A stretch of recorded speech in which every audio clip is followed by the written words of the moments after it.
of us today, huh? Yeah, yeah, Um, it's uncomfortable to watch, but yeah. So okay, we're live, and we'll wait for a few people to come in, and before we start really kind of diving into it. mhm. But at the end of the day, like I said, I think that we were kind of expected. I feel like, especially with a little bit that we're seeing in the after hours right now, they might be giving it all she got. Yeah, every squeeze that I've researched as a part of, trying to look for signs into this, there's always a huge dip right before it finally releases all that pressure. Um, so have you tracked any? Are you? Well, I guess we have to wait a little bit to see the short exempt come out, or no, it might have already came out actually. It might have, yeah. Um, Let me go see if I can pull it up. What's up, guys? Ernie, what's going on? Mimi's, John, what's going on? How are you guys?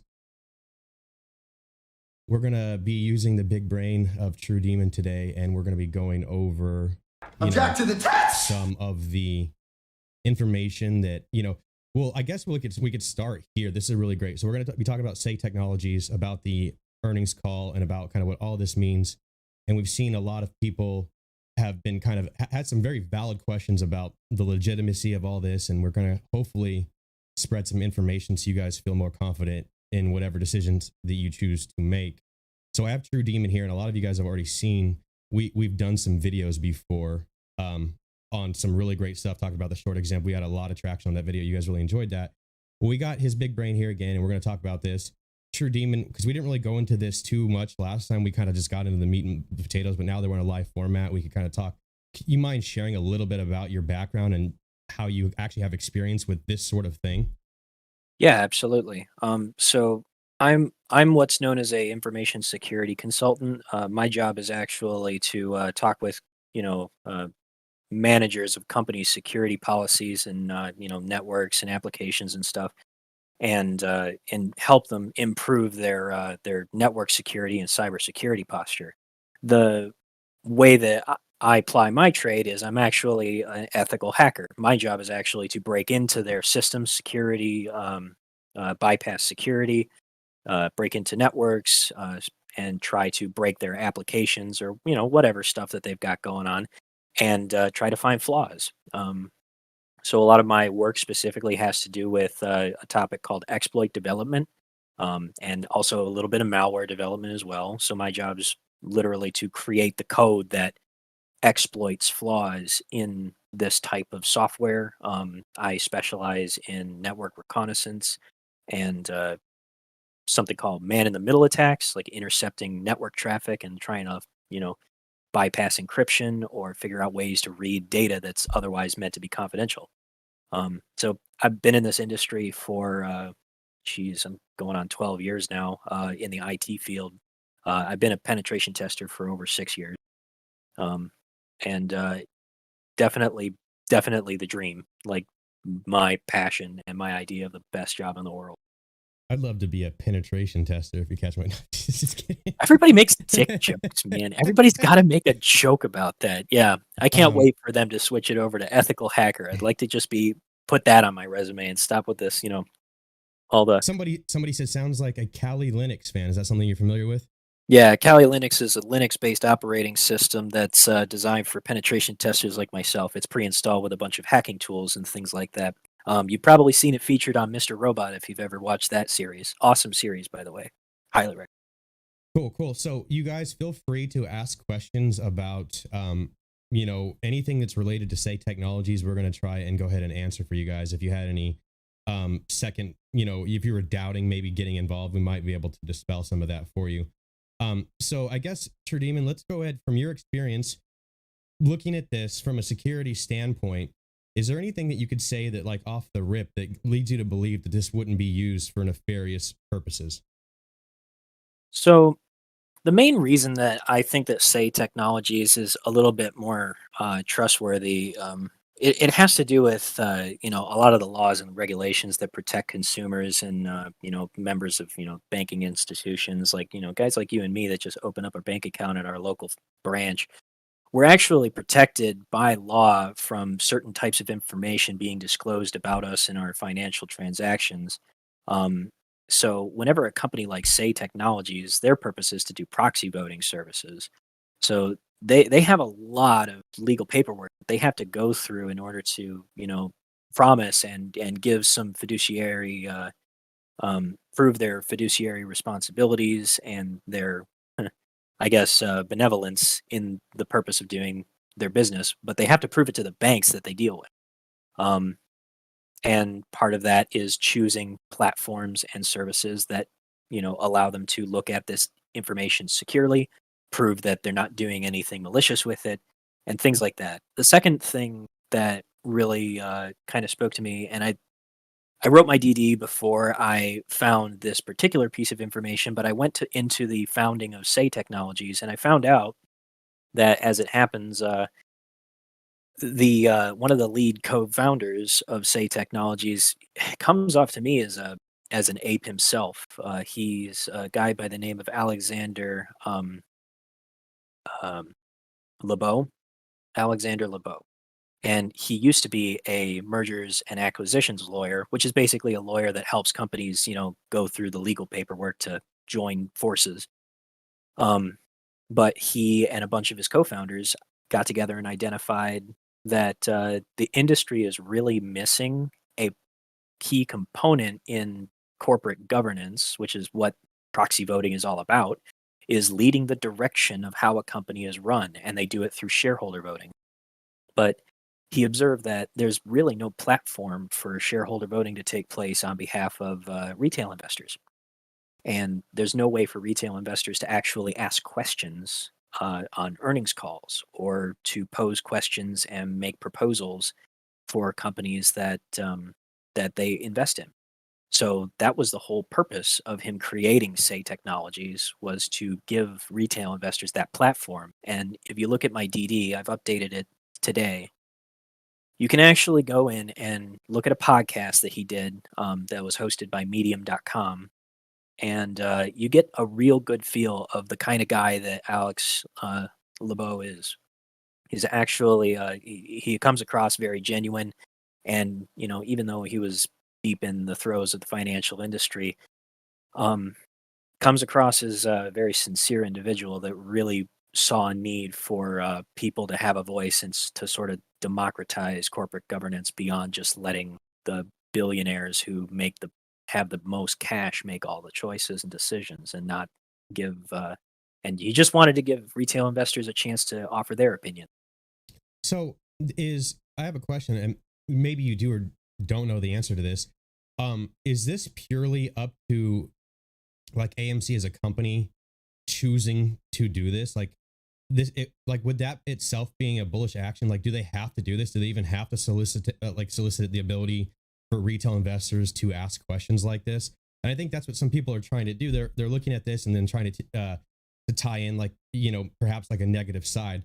Like John says, hey, I've seen some DD on Reddit suggesting that a short hedge fund owns Say Technology, and you and I know who he's talking about. What about their privacy statement about sharing your data? So specifically, Say Technologies privacy statement. I assume that's what he's talking about. I don't know if he would be talking about it for the actual hedge fund. Yeah. So here's the thing. Let me address this right away. Just because somebody invests in a company does not give them any kind of access to the data that they have. That in being an investor in something, whether you're an angel investor, venture capitalist, or a seed investor, whatever, that doesn't matter. Just pouring your money into a firm that you think is going to do well, and I do think that this particular short hedge fund saw an opportunity to invest in Say Technologies because they invest mostly in fintech firms, and especially in startup fintech firms. There's absolutely there's nothing in their privacy statements that indicates that they make any disclosures to anybody that invests in them. What I suspect that this person is asking is there any chance that they disclose this data to their investors? No, absolutely not. There's a specific set of language in their privacy statement about sharing information with their partners. And in the context of the Say Technologies proxy vote services, partners actually refers to the company that's hosting the proxy vote. So Say Technologies is passing information from retail investors to the companies that they're invested in, which is the whole point. So partners in this context, it just means like if AMC is the company you're invested in, AMC is hosting this Q&A, you're sending your information to AMC. That's what the disclosure says. Okay, good. I mean, that answers the question for me, and hopefully it did for you as well, John. Moving on to the next question I see is this is from Can't Stop, Won't Stop, GameStop. How confident are you with the statistics of the current count, and if not, what sample would be widely accepted as correct? So this is a complicated math question.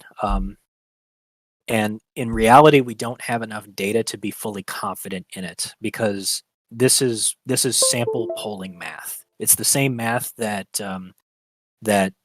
you know politicians and their campaign staff use to determine, like, based on how many people vote for them on the street, how will that turn out across the country, um, and try to guess based off of a certain sample size. So according to the DD that I had read originally, the sample size for making a determination of the average investor is somewhere in the realm of like 16,000 votes, that's a good sample size, yes. The problem is that we're taking an average without taking in other components that are necessary to get a really accurate number. So there's a lot of variance and margin for error here, because we're taking an average and we're not taking a median or a standard deviation. And just to give you an example, think about the income gap. The average income in America is over $60,000, but the median income is like 38,000, which is significantly lower. And what that means is that there are far more individuals that make around $38,000 than there are supremely rich. But there are such supremely wealthy individuals in America that make billions and billions of dollars, and there's only 400 of them, but they push the average income so much higher just because of how much money they make. So we have that situation here with this particular math, because we only are able to determine an average. We can't determine a median or a standard deviation, but it still gives us a good idea. And if by some miracle enough apes voted that the share count went over 500 million, or if it even approached it and we were like less than 1 million investors, then we could be like 99% confident that it would serve enough evidence in an actual courtroom to litigate that they're counterfeit shares.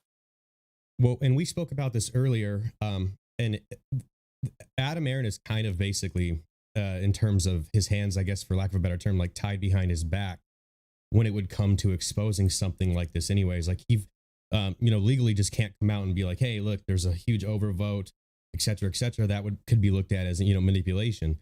But we kind of talked about this a little bit before we started the chat. This could be a little bit of a sneak off, like on the cuff or off the cuff way for him to kind of figure that out and let us kind of do that work in areas that he may not be able to. Yeah, it's that's an accurate statement. The problem is that anything that Adam Aaron says to us publicly, especially if it were to relate to a possible pending investigation by the SEC, he can't say anything. Like, he can't. He's under a legal obligation to keep his mouth shut. And even if he knew, and I'm not even certain that he does know, but if he did, he can't talk about it. He's restricted. There's legal reasons why the SEC prevents CEOs from making these blanket statements, because it can be perceived as manipulation, and it's very likely that he'd be facing SEC violation. But in addition to this, like, he has to have actual verifiable proof to even make a statement like this. And the problem with traditional proxy vote services kind of plays into this. Well, so, and that's another thing too. So we're looking at, maybe people internationally couldn't, their brokerages maybe didn't give them the ability to vote or whatever. But depending on certain clearinghouses they use, et cetera, et cetera, this is kind of a way to at least get your shares counted in that quote unquote verified share count, right? Like, for instance, if you weren't international able to actually get that vote across, this might be a way for you to connect it and see. Or am I wrong in that assessment? No, you're totally right right about that. The thing is that like most of the brokers that were that are part of foreign exchanges or operate in foreign markets, they're not cooperating with most of the actual proxy vote services here in the United States. Like they'll cooperate with our exchanges, but only to a certain degree. And for the most part, they're only trading in US securities that are already trading in like the Dutch or the German or the London exchange, or Berlin exchange. I mean, Okay, so now you have so we've got all these questions. We understand how the voting works. A lot of people aren't on Twitter and stuff and seeing the importance of all this, which I think brings me back to the narrative, why it's so important that we get all the questions answered that are maybe stopping people from wanting to partake in this, to make them feel comfortable about it. Because at the end of the day, I don't think anybody's saying that this is all of a sudden going to, create the squeeze. I don't think that's been the narrative. It just is another, chink in the armor, so to speak. Yeah. The main thing that I think that this does for us, two things actually. The first is it creates a psychological morale boost for the rest of us, because for the first time we're actually seeing the votes play out. And I mean, Jesus Christ, look at the share count versus the amount of voters. That math works out to roughly 1,200 shares per voter. Like, think about that for a second. And we're watching it grow, and it's dancing around that number a lot. And I know that there's apes that have like 5 or even only 1 share, but nevertheless, the average continues to climb. And even let's estimate for a second that it's only half. If it's only 600 shares, that's still 2.5 billion shares. That's 5 times the authorized float. Let's cut that down to 10%, and then we finally 10%. Cut the average down to 10% so that there's less than 200 shares per ape. That's still more than the authorized vote. It's a slim margin, but it's still more than what's authorized. And you think about how quickly this is rising with just so few voters. Like, I get that there's whales, and this all goes back to that, but just seeing these numbers is a huge morale boost for us. And then the second part that I think is important is if we did climb to a significant number and we actually got the real number of shares, for one, a lot of apes didn't vote in the actual proxy vote for AMC because they were worried about, making a decision that would hurt the squeeze, which they wouldn't have. That's my opinion. But anyway, a lot of people didn't vote.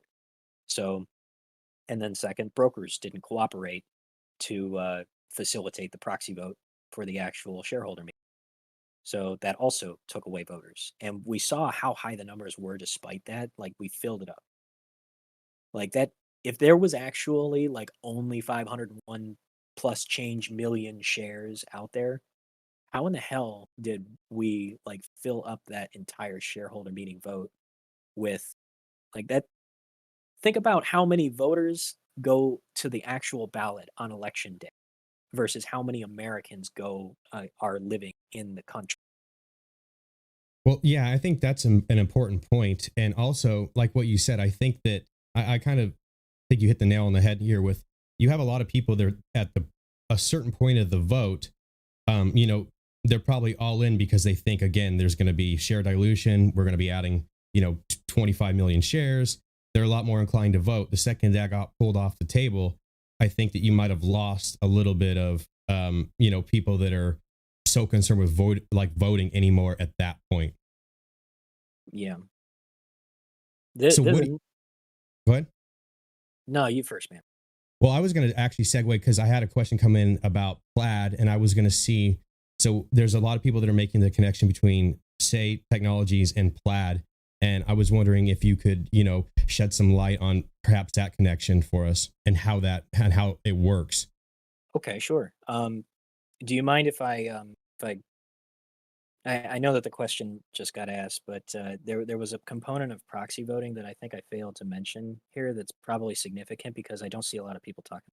Do you mind? Shoot it, man. Of course. Right. So the one thing that I looked into with proxy voting is that and I mentioned this on Twitter at times, that the company that did the proxy vote for AMC shareholder meeting was DF King.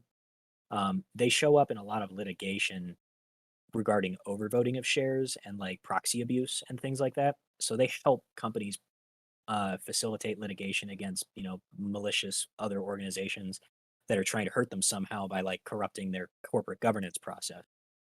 And I've seen a lot of other YouTubers mention how borrowing shares and proxy abuse can hurt the company. Um, One of the things that I pulled out of those documents is that none of the disclosures actually took place as to how many votes were overvoted. Overvoting is just like what it sounds like when more people vote than what should be possible because there's not enough shares authorized to do it. So a company can be overvoted 1.5 or even 2, 3 times. And that's because of counterfeit shares. And it can happen for two reasons. It can because of naked shorts, but it can also just be straight up borrowing shares. And you can actually borrow shares and then cast a vote in a proxy statement if you borrow those shares before the date of record. So that's something else that can happen. But they never disclosed those numbers until after the litigation took place. So it might very well be possible that DF King and Co. still actually knows that there was overvoting that took place, but they were forced to reconcile it per, SEC and stock market plumbing regulations and all that bullshit. And they make the numbers fit. Look at the litigation statements from DF King and Co. and all the cases they were involved in, and you'll find that a lot of the proxy votes where overvoting took place, they forced the numbers to fit. And How so, they do that? yeah, that's a whole other fucking thing, dude. That's the first question that came to mind. But so, I mean, that is something, like I said, we don't know for fact, but that's something positive to think about, that these guys are not known for letting that shit fly. You know what I mean? So DF Right. King is they're involved in actually actively finding people that have overvotes. So the fact they're, working with AMC, to me, is definitely a good thing. Yeah, for sure. So, I'll go ahead and get back to that other question that what was Yeah, I'm just going through. I'm looking at some of these right now, though. So there's a couple, but I was actually wanted to see if you could talk a little bit on your knowledge on Plaid and the connection between, say, technologies and what that means, or and how that kind of works, that relationship works. Yeah, sure. So Plaid is it's an API. That's an application program interface. That's how they do most of their business. So Plaid is a company that started up in somewhere in Europe. I don't remember if it was Switzerland, Sweden, or in any case, they decided to create a way for financial institutions to talk to each other that was a little bit more seamless for web applications. Um, Anybody that's built websites or built web applications probably has used a programming interface in some form or another, and it's just designed to make it easier for you to complete tasks in the backend. You know, for everybody else that's probably not so familiar with programming, it's basically, instead of having to spend months and months and months coding up a very specific way for a bank to talk to another and say, I need to be able to authorize transfers or just query somebody's balance between our accounts, that would take so much time and effort. So Plaid's API already provides all of that plumbing, and the only thing that the banks and institutions that work with it have to do is hook it up to their website to make it possible for their customers to do those actions and turn it into just a button that they click on the website. So that's what Plaid is. It's just that connection that's facilitated between financial institutions. So Say is the same way. They specifically use Plaid to get relevant stockholder information for facilitating proxy vote services. And all that's necessary to do that, and you can also read this in their privacy disclosure, they first ask Plaid to facilitate the connection with your broker. So you send your credentials to Plaid. It's not going to Say Technologies. They don't never see it. All that's happening is you're sending your credentials to Plaid, and then Plaid goes to the institution and their API talks to it and says, hey, this customer of yours needs to connect their brokerage account with Say Technologies because they're doing a proxy vote. And the institution says, okay, go ahead, pass me their credentials. And by the way, Plaid doesn't see the credentials either. It encrypts it end to end.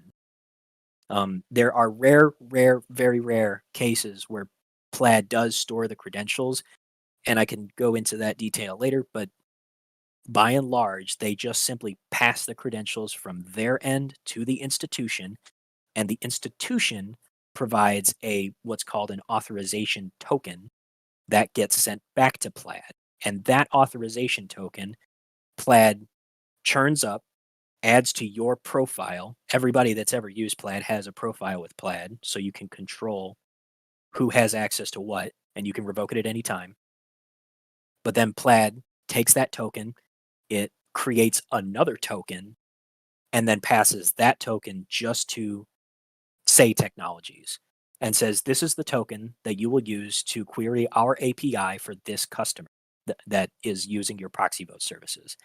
And based on the authorization that's granted by the financial institution, i.e. the broker, is what decides what access Say Technologies has to your information. That decision is made by the broker because they're the ones who are partnering and facilitating access to Plaid. Plaid then facilitates access to their API, which determines what functions are available to recall certain information. So the common ones that Say needs are your brokerage account number, the routing number. Very good, cool. That's sensitive information, but hopefully, we later we can explain how it's handled responsibly. And then they use their authorization token to ask for your balance information for your shares, your transaction history, and this is so that they can prove that you held those shares during the validation period, before the date of record, air quotes. So Right. June 2nd, I think. Mm-hmm. And then finally, contact information, which they pass to the proxy voting host, the partner, i.e. AMC, so that they can reach out to you with the proxy materials. And that's it. That's all that they need to do their task. Their task is to count your shares, verify that you held them within a valid period, that they Right. are verifiable, and to contact you with the relevant materials for you to vote on. That is all they ask for. Okay. So you set apart. So, okay. So we understand that connection now. And so it's working off of basically unique tokens. They're trying to query exactly when it comes to AMC or whatever the brokerage gives their permission to query on. So you mentioned that there's some level of responsibility. Could you elaborate a little bit more on that, like on how they're responsibly handling this data, or what gives you, like you yourself, like when you look at this, obviously I'm sure that you've went in and you verified your shares. What is like the main thing in your mind when you looked at this and said, hey, I'm confident in doing this? So the reason why is because Plaid services so many financial industries. Plaid doesn't just do brokers. Plaid does credit card data. They do bank data. They do financial regulation data. They do all kinds of shit. Sorry, I shouldn't be. No, it's okay. It's okay, man. This is free flowing. Like, All right. we're not in this to make money anyway, so they We'll just demonetize me, but I don't give a shit. We're good. Bleep it out. Yeah. Anyway, so because Plaid does so many different things throughout the financial industry, they're subject to all kinds of different regulations. And the one that I'm most personally familiar with as a part of my job is PCI DSS. That stands for Payment Card Industry Data Security Standard. This is a standard that applies to anybody that handles credit card data. Doesn't matter what you do with it. If you ever take a credit card transaction, you must be PCI compliant. the actual regulation is dictated by the big five credit card companies. That's Visa, MasterCard, Discover, JCB, and American Express. Now, those five companies dictate the rules, and they outsource it to something called the PCI Security Council, that dictate what those regulations are. And this is a team of about 60 or so people that just live in policies and regulations about security and information security and data handling and all that stuff.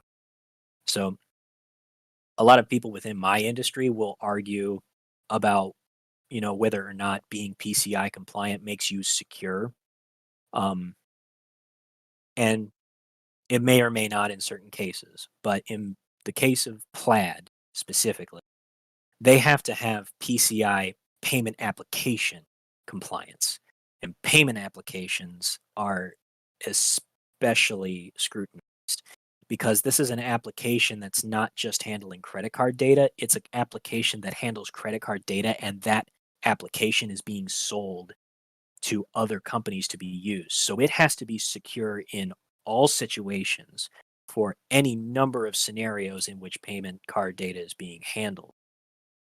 And this also applies to banking information, but because of this, that application, and I can attest to this based on other payment applications that me and my team personally tested, that it's subject to a rigorous amount of scrutiny. We tear the application apart, disassemble it, view it in its raw source code. We have to verify that it's handling data from end to end, even within the application itself, that it's being handled in a safe manner so that it cannot be leaked, so that it cannot be rerouted, so that it can't be redirected, so that it can't be intercepted through man in the middle. The application has to be secure against common forms of injection, we call it, which is where you're inserting commands that would cause it to execute malicious code on the servers. It has to be, if it's talking to a database, it has to be free of SQL injection, which is the query language for talking to databases, and so many other different types of vulnerabilities. I could go on forever talking about them, but it's specifically designed so that it has to be safe from the server end and it has to be safe from the client end. And part of that is any data that is passed through Plaid must be encrypted and totally private between the user's browser. That's your browser. At the moment you enter the credentials, it gets encrypted by your browser and sent to its destination. And Plaid is not allowed to look at, see, or store that data, except in extremely rare circumstances where it's not supported otherwise by the institution that they're working with, which is a rare case. Very interesting. So that's basically what confidence in Plaid more than anything is really what led you, or gave you conviction to know this wasn't really some bullshit. Right. The big thing that people are worried about is like, oh, they're going to get access to my brokerage credentials. Yeah, like an inside job, kind of thing, more than like a cyber attack. I think that is the general consensus in terms of worries. Right, exactly. And the answer very simply is absolutely not. That's not possible. If that were possible, it would have been found, because this is something, in order to have this security standard, Plaid has to, every time they change it, every time they make a production change to their code, they have to recertify it. And they have to go get it torn apart again by guys like me that just, all of our lives revolve around ripping apart applications and finding ways to take all the goodies out of it. And that's what we do. And I just don't think anybody would participate in the market either. Like, if it was easy for companies just to do this and all of a sudden get all the you'd have all these companies doing all over the place, left and right. You know what I mean? Yeah, exactly. And that's the thing. Like, Plaid not only has to have the trust of the person that's using the API, they have to have the trust of the banks. And because they work with literally hundreds of banks now, they have to have the implicit trust of those banks to ask for that information. So in order for the authorization process to even take place, Plaid has to build in support to work with the institution's APIs on their side, because banks have these too. Banks have a personal API that is built into the way their system works, and they just hook up the functions and the data that facilitates those things to happen between Plaid and bank. So there has to be cooperation there, and all those connections have to be protected too. And what's interesting is that you'll find that all the ancient legacy banking institution systems that have been around since the 70s, 80s, and 90s are absolutely horribly broken. And if you saw the things that I saw, you would cry yourself to sleep every night, just I like don't me. want to see him. I don't want to see him. No, no, you don't, because it makes you terrified of like just the capability that one person with the right access and the wrong attitude would have to just tear everything apart. But all the new stuff is subject to all these new litigations and regulations and all these laws that are surrounding fiduciary responsibility to clients, protection of data privacy, individual privacy, Financial Information Act, um, the free fair credit the Fair Credit Reporting Act. I keep misspeaking on that one. Um, there's so many laws that have to do with anybody that wants to break into the fintech industry to talk to bank systems. And it's so heavily regulated and protected that they don't, like, I promise you, they don't hand this out to anybody. And if there was a situation where a where a hedge fund or whoever was siphoning and data mining for secret information by just going to ask like say technologies, it would be the biggest scandal in the financial markets and indeed the US economy, because all faith between all foreign banks and the US banks would be shattered beyond repair. Very interesting. I think the people needed to hear this, man. And so actually, this is kind of goes into the point. So Droman80 says, not going to lie, I was worried about this too, but Fidelity has it built in their app, so I didn't have to do all that and still was able to vote. I guess what I want to highlight by that comment is that even though he did it through Fidelity's system, it's still the same transaction happening as the same way as if I was going to do it from like my TD account. Like he's still they're in essence the same thing. So the reason why I wanted to highlight that is because if Fidelity is like endorsing this and you're doing it through Fidelity, I don't see any difference between that and doing it through whatever brokerage that you have. Yes, and I should mention that I'm not sure about the connection that's direct between Say Technologies and Fidelity, but I suspect they're probably using Plaid, because if they already set that up, then why wouldn't they continue to use it? But if they aren't, then that just means that Say Technologies and Fidelity have a direct line of trust, and they've made the effort to facilitate a backend system that would be able to allow Say Technologies to count shares for the purpose of proxy voting directly with Fidelity. And the fact that that exists kind of just lends to the trust that Fidelity has in the organization of Say Technologies themselves. So in any case, whether they are or aren't using Plaid for that particular connection, you have you Object to the test. you at least can be assured that if any bank trusts Plaid, or if any bank trusts Plaid to also trust Say Technologies or any other proxy voting service, there has to be an established line of trust before that takes place. This is not a scam that somebody can set up in a day. They can't set it up in a month. This takes an entire team of developers just to hook this stuff up. You can't just build it out of nowhere for the purpose of fraud. So Somebody says, he says, Subhost, the boss says, any companies that use mainframes for backend are generally pretty safe. And then this is something that Vidnosh says, and I'm curious to see if you agree with this or not. He said, it's not relevant if all shares register. The number of shares only need to be statistically relevant, and the number of share owners is already pretty much there. So to the first question, yeah, a lot of banking systems use mainframes. Whether or not they are secure is a matter of debate. It's mainly because mainframes work on an entirely different architecture than all of our other computers. And I mean, like the actual, like what you think of when you think of binary code, it's not actually binary code.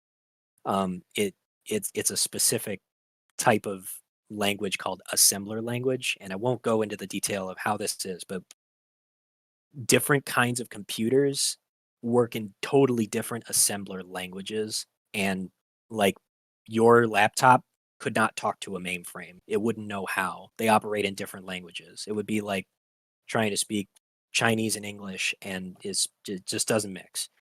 So because of that, that's the reason why mainframes are considered widely to be more secure is because most systems don't even have the capability to talk to them. And most people don't have the in-depth knowledge to be able to build software that can talk to them.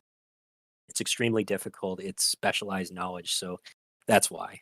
But in terms of physical security, yeah, mainframes are insanely secure. Like these things are locked up in bunkers most of the time. So there's a lot that goes into them, and they're multi-million-dollar computers. So yeah, definitely worth mentioning the physical security aspect. Sinful Toaster says, why are US buyers having to prove the share count? Just don't make any sense, really. So the thing is that I honestly suspect that if the SEC is doing its job, and that's a matter of debate, but if they are, then they already know that any overvoting took place if it did. And if there are naked shorts that ended up in circulation in the hands of retail investors that did vote, then they have the tools and the capability to find out about that.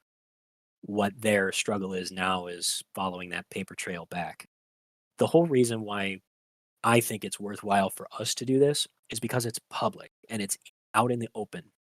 Anybody can take a picture of this, and in fact, hundreds of people can take a picture of this and use statistical modeling to determine the probability that there are fewer shares in circulation than what is authorized by AMC is so unlikely that this borderlines on actual concrete evidence. It doesn't become concrete evidence until the vote of the number of shares exceeds the float. That's when it's concrete. That's when you know. Or when it's a significant enough number and there's a remainder of voters left that are known to exist, i.e., say we get to 1 million voters and we see that there's 500 shares counted. Well, we know that there's like 3 million voters left, and each of them have at least one share. So that's a mathematical process of elimination. So the point is, if we get enough shares counted, it can go from a statistical probability to an absolute mathematical certainty, but it's going to take everybody to do it. We would all have to pile in on it. And it's not likely that that's going to happen. Yeah, so that I can tell you. So that's literally that's the reason why you and I are here talking right now, is because I think it's worth the effort. So John says a 25 or a 24 shareholder is less likely to vote than 1,000 shareholder. Is that considered in the calculation? And before you answer, my goal here is to give you guys enough confidence by having True Demon on, understanding how these things work, to actually participate in this, whether you have 24 shares, 1 share, or 24 million shares. If we can encourage enough to do this, is the only way that it works. So that's even why we're not doing this for fun. You know, we're trying to make sure that you guys are educated and have the ammo that you guys need to do this. And CryptoKnife, anyone know how to access your Fidelity link for the count? I believe, I've been told, I haven't verified this myself, but you have to do it through the iPhone app on your iPhone, and you can access the Say Technologies and get your stuff done there. So, yeah, go ahead. Sorry. I just wanted to get that out there. No worries. I was just going to ask you to repeat back the original questions so that I could. Let's see here. Where the hell was it? A 24 shareholder is less likely to vote than 1,000 shareholder. Is that considered in the calculation? Right. So you actually, mathematically, we can't consider that here because of reasons like we don't have the standard deviation or the median. So there's, we don't know that. And so there's no way to factor it into the calculation. But I think it's worth pointing that out that, yeah, you're right. It's likely that somebody who doesn't have that many shares is going to feel like they don't matter. And, I've been a voting cynic for a long time. Like, I feel like my rights as an American citizen have been diluted to the point where, like, it doesn't matter who I vote for. And yeah, I've felt that way for a long time. But as I've gotten more and more involved in what's happening here in this retail investor meme stock phenomenon that has it's overwhelmingly changed my perspective about the power of unity and democracy. Is I will quote Bug's Life The ants outnumber us 1,000,000 to 1. And if they ever figure that out, then there goes our way of life. I The thing love that. is that if you watch that movie, not a single ant wants to stand up at any point, but it is because one ant inspired thousands that they were able to overcome the grasshoppers in the movie. So it doesn't just take millions all at once. It takes every single individual has the ability to influence thousands of others. And that spiders out. We are only there's a statistic out there that all humans are only separated by 5 connections between other people, and we're only ever 5 connections away from knowing every other human on the planet. So if you think about that, if you just tell one person about this, you have the chance for them to reach a third and a fourth and a fifth. And the way that that effect spiders out can have such a profound it can happen at such a phenomenal speed. So it's not just about the voting power. It's not just about that you don't have enough shares to push it over the edge to make a statistical difference, or maybe you feel like it would hurt um the statistical prediction. Doesn't matter. Every single person that adds their name to this whole mathematical formula that's going on, that matters because it means that you actually believe that despite the small amount of shares you hold, you have enough of a will to throw your weight behind your decision to support this. And if you're willing to do that, then I'm betting that you're willing to reach out to other people to talk about this. And maybe that might influence somebody that has 50 shares, who might influence someone who has 100 shares, who might influence someone with 1,000,000 shares that didn't know about this. So you don't know what kind of effect you can have. So don't believe that you can't have an effect, because you can have an effect in many other ways. There's a Like I butterfly. said, I mean, every it's so important to realize everything that you guys do. I mean, as simple as even like doing like a hashtag with like AMC in a tweet, even if you're not even on like all that shit adds the hell up, like in a big way.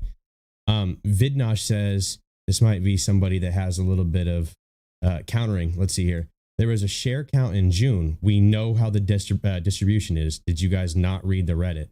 Don't know what Reddit you're referring to, Vidnosh. Do you? I don't. It's kind of I'd have to go and see that specifically. Do you have any input on that, True Demon TD? Yeah. So this does kind of play into the proxy vote distribution and reconciliation. So I mentioned this a little bit earlier. Maybe I didn't go into enough detail, but when proxy voting services encounter overvoting, and the share counts themselves are also subject to this because they go through brokerages that have to reconcile these numbers. The only amount of shares that are ever permitted to take a vote on anything is the number of shares that are authorized, and it cannot be allowed to be more. But if you look at videos from lawyers like Wes Christian, who actually litigated again in Congress about naked shorting, and what was going on in the early and mid 2000s, he's seen proxy statements where vote more than 2 times the float were being voted on.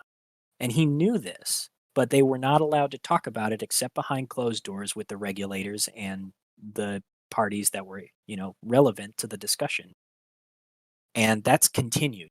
Nobody gets to say shit when the overvoting occurs. And Adam Aaron's hands are tied behind his back when it comes to this too. He's, like I said before, he doesn't get to just say whatever he wants. He can actually lose his job and be fired and go to jail just for, I mean, he's more likely to get fined, but he actually faces very real penalties for just saying whatever he wants, even if he thinks he's right and even if he has access to information that we don't. He doesn't just get to say whatever he wants. And the distributions, we can't trust them with 100% confidence because proxy voting reconciliation and share count reconciliation happens in an effort to reconcile, and I keep air quoting this freaking word, but it it doesn't guarantee that that's all the shares that are out there because they make the numbers work. They make it fit. Why they do this is, I'm sure, a issue that Wes Christian himself and all the other lawyers on his team have argued about since the beginning of this entire thing back in the 2000s. Super interesting shit. So like I said, for me, it's I look at this like very simply. Like it's I don't know why it's just cut and dry. Like I said, I looked at I just when you and I talk personally about the regulations that go into even being to like be able to make, and I say this in like a technical term, like to make a handshake with the bank through your software is a mountain and mountain and mountain of shit to climb through, right? And like you said, they're under heavy scrutiny. So I just the security part of that is just without question something that is I don't even worry about it at all. And you guys have known that we've done videos with Vigilant Watch. I'm sure you guys remember that. He can't make it. I was going to ask him to come in and join today, but unfortunately he's on the road. But he did make the case, and we talked about this as far as the information that's collected by somebody like even Plaid. Like when you have like a credit bureau, the information they talk about, and Trudy even touched on this, is like 10 times worse than what you would ever experience on something like this. So the information that I think a lot of people are very cautious about giving out, which they should be, in this case, I think there would be much bigger predators to worry about. Yeah, and it kind of lends itself to the to the amount of scandals that actually happen in the banking industry. Anytime there's a bad acting bank, they get slammed hard, not just by like the federal regulators, but they get slammed by the other banks too because they're damaging each other's reputation when they do this stuff. So if anybody gets caught in fraud, especially if they're like leaking data that's private, um, that leads to that leads to a mountain of shit of its own that just gets dumped on them whenever they misstep. So what do you say to the people that are upset or disappointed they can't vote? Do you think that we talk about the possibility of maybe some of these international brokerages having like Apex as a clearinghouse, and maybe that can be a workaround? Do you have any more insight outside of that, or are they just shit out of luck? I unfortunately don't know enough about the foreign brokerages that I'd be able to make a confident comment about it. Um, Yeah, and that's yeah, cool. I mean, I really don't either. I feel like it's unfortunate. I know some people were saying, hey, they couldn't do it with a brokerage, but when they went through Apex, they were able to do it on international level. But as far as that goes, I really don't have a whole lot of knowledge for you guys there internationally that can't get your stuff linked. I hear people saying they can't link E-Trade. For the U.S. brokerages, if you're concerned enough to put your vote in, which I think that your vote, but verify your shares, and you should go ask questions and vote on the questions too. You could probably call any of these U.S. brokerages and they could probably figure out a way or walk you through on how to get connected. Thank you, M. James. I really appreciate it. So Demon does got to be out of here relatively shortly. So we could do, if there's any more questions that we have that are related to SAIC technologies that I didn't answer, you could throw them here and I'll try and wrap them off quickly. Until then, so how do you feel about the stock, man? Outside of just to SAIC technologies, where are you at right now? What's your headspace like? Well, it's always hard to see red days like this. It does kind of suck, but it's one of those situations where we know that the reality of the situation is that shorts are still deep underwater. Like when in doubt, zoom out. You look back at how far most of these guys have entered their position. They've been underwater since we passed $5. Some of them, and a lot of them are still underwater after we passed $20. So we're still hovering above 30. And that's all you really need to think about. Like these guys are still buried by a really bad trade, and we think that it was a trade facilitated by fraud, which, as as we all know, it eventually gets caught. So Object to the there's test. we can't just allow it to bother us too much. So I'm not letting it bother me. If it's a bad day, I look at some of my other trades, or I just disconnect and focus on work, and Yeah, just that's kind of what I do, man. Like I said, I try not to focus on the charts really on days like this because we've, And I think that's a majority of the people that are watching this. I mean, there's no lack of conviction. So everybody, in fact, it's kind of crazy. And this is why we're a bunch of cranny eaters, is because people will relish and glorify dips to, buy in more. So we have a lot of people are saying that, they really appreciate that you came in. They love your information. Take this opportunity to, shout yourself out. I know that you kind of like to stay behind the scenes, but I've been seeing you kind of get a little bit more active on Twitter. So maybe shout that out. And obviously you're, a king on Reddit. So I don't know about that. I think so. Yeah. I only started doing this because I got so angry. I feel profoundly angry at the way things have ended up. So I can't, as much as I love my privacy and anonymity and the gifts that it gives me of not being bothered or getting shouted at by trolls on the internet, it's difficult to sit back for this one. So Object to the test. yeah, if you don't know who I am, my Reddit user is true_demon. You can find me posting occasional DD on AMC and a few other stocks, and my Twitter handle is truexdemon. You guys should go follow him. I mean, this guy's on, like I said, if you're the first time experiencing or hanging out and listening to True Demon talk, we did like an 1.5-hour video a couple days back. You need to go check that out. It's some really, really, really good stuff. Okay, we'll end the question. We'll end right here. Obviously, we're not really talking too much about this because this is primarily focused on Say Technologies, but I'll cut it off here. Do you expect any movement from the T+35s this week? So it's an interesting thing that the short exempt and you may recall our discussion about short exempt data. I was actually meaning to look at the FINRA data to see if they put out the latest numbers. But if you're not following me on Twitter, then you might want to just take a look. I do daily updates on where short exempt data is at for AMC stock. And yesterday we were hovering at around 350,000 short exempts. Well, guess what? We just popped to over 909,000 as of this evening. That was just so we've seen a huge spike. So that's tying into our basically what we talked right in money. So we have to wait for those two other triggers, though, right, to see if those kind of all line up together. That's thesis. True. Yeah, the main thing that I'm looking for is utilization, because high utilization leads to high cost to borrow, and it also starves the market of borrowable shares. And that's what market makers tend to use in order to cover their short positions when they take the other side of our trades.